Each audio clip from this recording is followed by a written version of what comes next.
자, 반갑습니다. 뭐 이 영상을 드디어 이제 올릴 때가 맞죠? 시험이 코앞입니다. 정말 코앞이죠. 아무튼 그런 말씀을 좀 드리고 싶어요. 지금 이 영상을 보고 계실 때쯤이면 당연히 공부도 열심히 하고 그러시겠지만 건강 관리 잘 하셔라 이런 말씀을 좀 드리고 싶고 그다음에 늘 드리는 말씀이지만 공부는 이미 되어 있어야 돼요. 이 영상을 보시는 건 이걸로 공부를 해라라는 의미보다는 이제 이걸로 마지막 정리를 하셔라 이런 말씀을 드리고 그다음에 어, 이거 지금 나와 있는 사진들 보면 아시겠지만 우리가 이번 시험 범위는 앞에 청나라 부분 학습지 3장 그 부분이랑 뒤에 서양사 부분이랑 너무 극명하게 구분되어 있죠. 그래서 청나라에 해당하는 총정리는 따로 링크를 이제 본문에 어, 걸어 드릴 거예요. 그러니까 그걸 통해서 보시고 그다음에 이걸 보시면 될 것 같아요.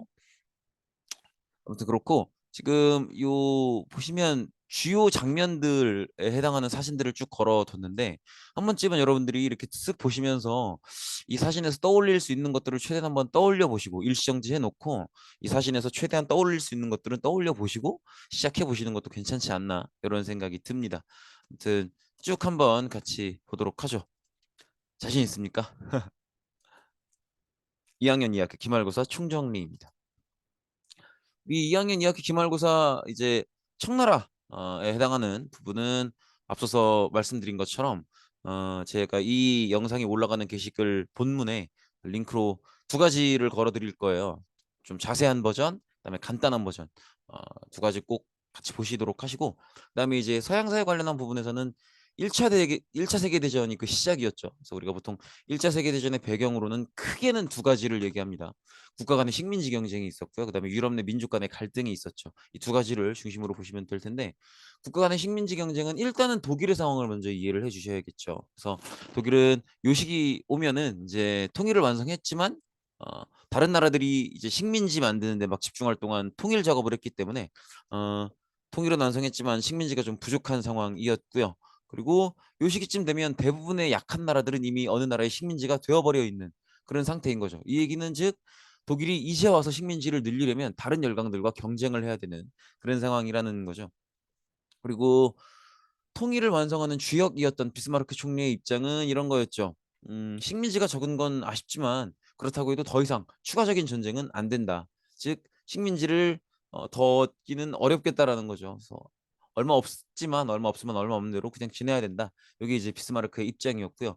근데 이제 문제는 뭐냐면 요 시기에 비스마르크와 함께 통일 작업을 했었던 비렐름 1세가 돌아가시고요. 새로운 황제 비렐름 2세가 올라오시죠. 근데 비렐름 2세는 아무래도 아빠만큼의 어떤 새로운 업적을 보여줘야 되니까 새로운 업적은 역시 독일은 다른 나라보다 식민지가 부족하니까 식민지를 더 많이 만드는 쪽으로 집중을 할 수밖에 없죠. 그래서 완전히 비스마르크와 입장이 다르게 되죠. 그래서 우리는 세계 정책으로 간다. 우리는 전쟁을 하더라도 불사하고 식민지를 늘리는 걸로 간다. 그래서 비스마르크는 전쟁이 더 이상 있으면 안 되기 때문에 식민지가 조금 적더라도 감수하고 더 이상 전쟁은 없어야 된다라는 입장이고 어, 새롭게 올라온 황제 비렐름 2세는 전쟁을 하더라도 식민지를 늘려야 된다는 입장이었기 때문에 굉장히 정반대의 입장을 보였죠. 그래서 결국 황제가 윗사람 아니겠습니까? 황제 비렐름 2세가 비스마르크 총리를 해고하게 되고요. 그래서 세계 정책이 본격화되죠. 그러면서 이제 우리가 흔히 생각하는 금쪽이 노릇을 하게 되는 거죠. 그래서 여기저기 이제 막 시비를 걸고 다니는 거죠. 그래서 우리가 알고 있다시피 영국의 식민지 정책이었던 삼시 정책, 카이로, 콜카타, 케이프타운을 잇고 있는 영국의 삼시 정책을 독일이 의도적으로 방해하는 삼비 정책을 펼치게 되죠. 그래서 독일의 수도 베를린, 그다음에 비잔티움, 바그다드 이렇게 연결하는. 그래서 이런 정책들 자체가 영국의 삼시 정책을 방해하는 모습이었고요. 그다음에 프랑스가 모로코를 식민지화하려고 하는 정책도 굉장히 반대하는 모습을 보이고요. 그다음에 사실 그 전까지 비스마르크는 러시아와의 평화를 유지하는 걸 굉장히 중시했었죠. 근데 이것도 이제 비렐름 2세가 비스마르크를 해고한 뒤에는 러시아랑 그동안 꾸준히 맺어오던 평화 보장 조약도 해체해버리는 그런 모습을 보이죠. 그래서 전반적으로 굉장히 독일이 영국, 프랑스, 러시아와 굉장히 갈등 을 심하게 겪게 되는 그런 모습도 볼 수 있고 사실 여기서 이제 비스마르크가 그동안 쭉 러시아와랑 평화를 신경을 많이 썼던 건 그 생각도 같이 해주셔야 돼요. 독일 계열의 게르만족과 러시아 계열의 슬라브족 이런 민족 단위의 갈등이 대규모로 생기지 않기를 바랬던 그런 비스마르크의 마음이 있는데 이제 비를름 2세가 거기까지 생각을 못하고 여기까지 갈등을 일으키게 된 거죠. 이 정도 봐두시면 되겠고 또 두 번째 원인이죠. 유럽 내 민족 갈등 문제가 있는데 이 이제 유럽은 여러 개의 원래 민족으로 구성되어 있죠. 근데 그런 여러 개 굉장히 다양한 민족들로 구성되어 있는 그 유럽의 특징이 가장 잘 드러나는 곳이 바로 이 발칸 반도죠. 그래서 우리가 아까 얘기했던 것처럼 유럽 대륙은 원래 이제 굉장히 다양한 민족들이 섞여 지내고 이 문제가 가장 피곤하고 가장 뜨겁고 가장 분위기 안 좋게 얽혀 있는 곳이 발칸 반도다. 그래서 발칸 반도에 굉장히 이런 민족 갈등이 굉장히 심하다라는 걸 우리가 알고 있고요. 특히 심했던 갈등이 보시면 지도에 굉장히 다양한 색깔들 이런 것들이 다 이 발칸반도 지역에 얽혀 있는 굉장히 다양한 민족들을 얘기하는 거 아니겠습니까? 그 중에서도 범게르만주의 대 범슬라브주의 이 갈등이 굉장히 심하죠. 그래서 게르만족 그리고 슬라브족 이 둘 간의 갈등이 굉장히 심하다라는 걸 우리가 알고 있고요. 특히 이제 1차 세계대전의 원인이 됐던 게 바로 이 둘의 갈등이죠. 오스트리아와 세르비아. 오스트리아가 기본적으로 게르만족 계열이고요. 세르비아가 기본적으로 슬라브족 계열이죠. 특히나 세르비아는 바다 진출을 원했기 때문에 보스니아를 차지하기를 원했었죠. 기억나시죠? 더구나 세르비아와 보스니아는 같은 슬라브 민족이기 때문에 보스니아도 세르비아 쪽으로 합병되는 거에 대해서 별 불만은 없었는데 결과적으로는 이 보스니아가 오스트리아 쪽으로 합병이 되죠. 그러면서 세르비아가 이제 오스트리아에 대한 분노를 느끼게 되는 거죠.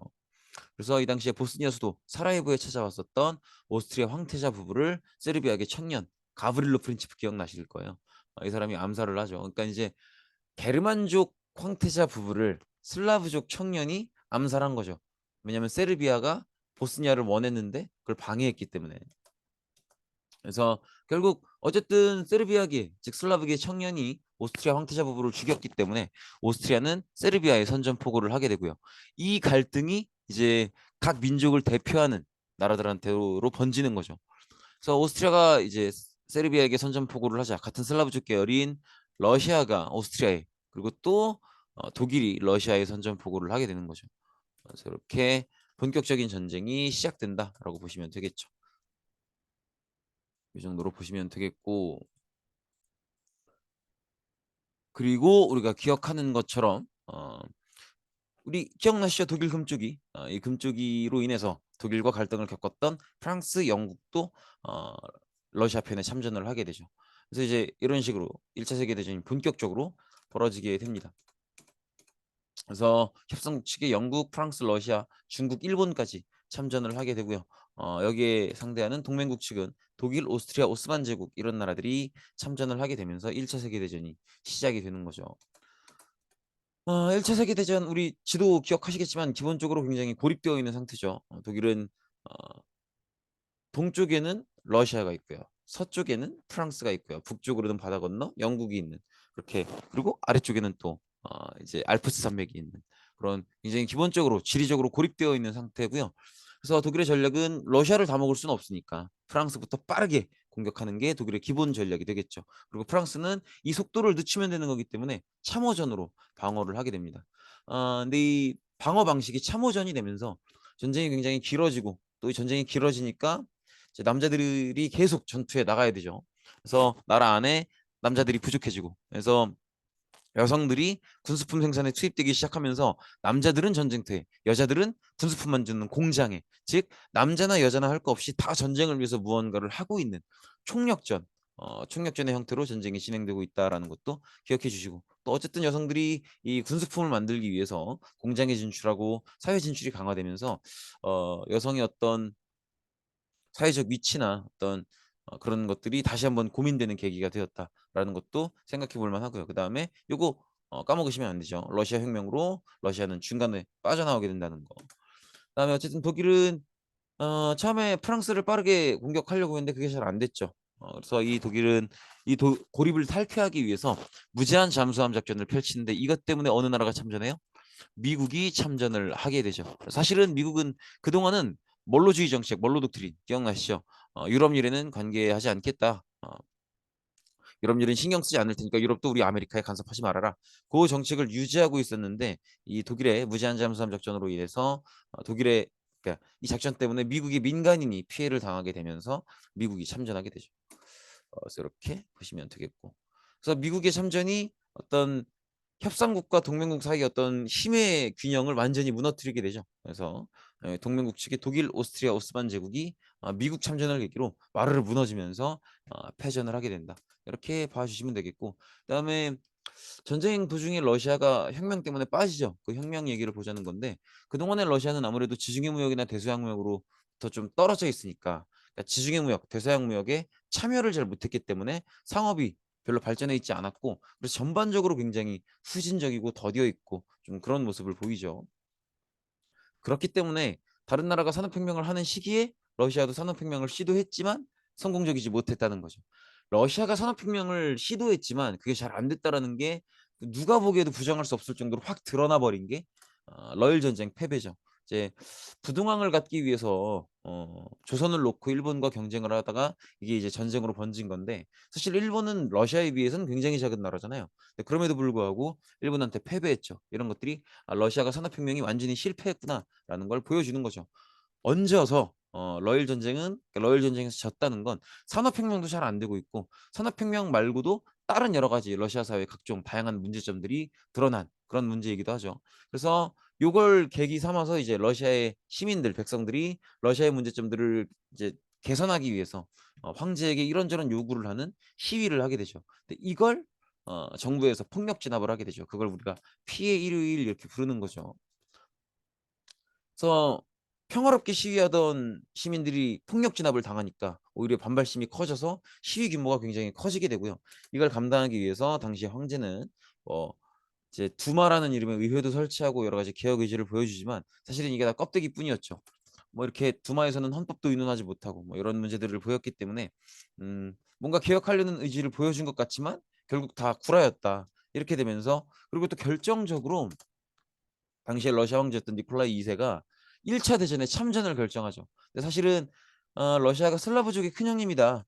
요거 말고는 사실은 이 전쟁에 반드시 들어가야만 할 어떤 명확한 명분이 있었던 건 아니기 때문에 이제 러시아의 일반 백성들은 러시아가 1차 세계대전에 참전한다, 이것 때문에 결정적으로 실망을 하게 되죠. 그래서 결국 러시아 백성들이 러시아의 그동안의 어떤 황제 정부는 희망이 없다, 뭔가 바뀌어야 된다라고 얘기를 하면서 혁명을 시도하게 되죠. 그래서 이 혁명이 성공을 거두죠. 이 혁명을 하기 위해서 러시아의 피지배층, 노동자, 병사, 농민 이런 사람들이 모여서 소비에트를 결성시키고, 이 소비에트가 기존의 로마노프 왕조를 무너뜨리고 2월 혁명을 성공시키게 됩니다. 어, 하지만 이제 이 혁명의 방향성 자체가 사회주의였었고, 사회주의의 논리에 따라서 소비에트는 바로 집권하지 않고 중간 단계인 자본주의가 충분히 발전한 상태에서 혁명이 이루어져야 된다, 이 논리 때문에 일단 자유주의 임시정부가 수립되게 되죠. 그러면 사람들은 이제 이 새롭게 수립된 자유주의 임시정부에다가 가장 급하게 요구하는 건 1차 세계대전을 빨리 빠져나와야 된다, 이 요구를 하는 거죠. 근데 결국 자유주의 임시정부는 1차 대전을 빠져나오지 못하게 됩니다. 왜냐하면 1차 대전을 빠져나온다는 건 독일에 대한 항복이기도 하고요. 그리고 또 함께 싸워왔었던 영국, 프랑스에 대한 배신이기도 하기 때문에 이 결정을 내리지 못했던 거죠. 그러다 보니까 이제 러시아의 일반 백성들은 지금 가장 급하게 원하는 게 1차 대전으로부터 빠져나오는 건데 그걸 하지 못하고 있으니까 답답한 상황이죠. 그때 이제 우리가 알고 있는 그 유명한 레닌이 등장을 하는 거죠. 그래서 레닌이 자신을 따르는 정당인 볼셰비키와 함께 등장을 하면서, 이 볼셰비키는 레닌을 따르는 사람들이라고 보시면 돼요. 그래서 레닌이 자신을 따르는 볼셰비키를 데리고 새롭게 등장을 하죠. 그래서 레닌이 주장하는 건 두 가지였었죠. 당연히 가장 중요한 건 1차 세계대전에서 지금 당장 빠져나온다는 거. 두 번째로는 중간 자본주의 발전 단계 없이 바로 지금부터 사회주의를 시작한다는 거죠. 사실 자본주의 과정 없이 지금 바로 사회주의를 시작한다, 이 얘기는 소비에트가 이제는 직접 집권하겠다, 그런 얘기이기도 해요. 그래서 레닌이 이 두 가지를 주장하면서 레닌이 주도하는 10월 혁명이 벌어지게 되고요. 이 혁명이 성공을 하게 되죠. 그래서 어, 사회주의 정권, 사회주의 정치를 바로 시작하겠다, 이걸 시행하게 되고요. 그래서 러시아 공산당이 수립되고요. 소비에트가 이제는 직접 집권하게 되는 거죠. 그래서 소비에트 연방이 수립되고요. 이 소비에트 연방은 수도를 모스크바로 이전하고, 그다음에 이 사회주의를 전 세계로 확산시키기 위한, 기억나실 거예요, 커뮤니즘 인터내셔널, 코민테른을 만들게 되죠. 그리고 무엇보다도 결정적으로 1차 대전에서 빠져나온다는 걸 반드시 생각을 해 주셔야겠죠. 그래서 1차 대전에서 철수하는 모습도 꼭 기억을 해 주시고요.